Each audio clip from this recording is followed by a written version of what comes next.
खबर अफगानिस्तान से है, जहां काबुल में वाक़ सबसे बड़ी जेल के बाहर खुदकुश हमला हुआ है। इस हमले में 7 अफराद हलाक हो गए। महलूकीन में जेल में काम करने वाले और सिक्योरिटी एहलकार भी शामिल है।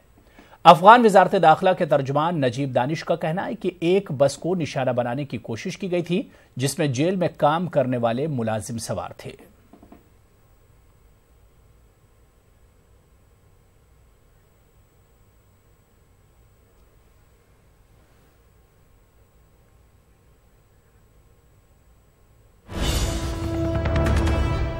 और अफगानिस्तान से बड़ी खबर, जहां फौज का हेलीकॉप्टर हादसे का शिकार हुआ है। अफगानिस्तान से उस वक्त बड़ी खबर, 25 अफराद हलाक हुए हैं इस बड़े हादसे में।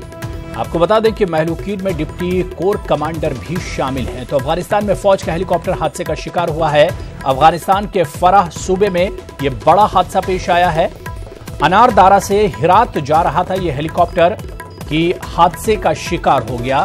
फौज का हेलीकॉप्टर बताया जा रहा है और 25 अफराद इस हादसे के शिकार हुए हैं। महलूकीन में डिप्टी कोर कमांडर भी शामिल हैं। अफगानिस्तान के फराह सूबे में यह हादसा पेश आया है। अनारदारा से हिरात यह हेलीकॉप्टर जा रहा था कि इस दौरान बड़ा हादसा पेश आया है।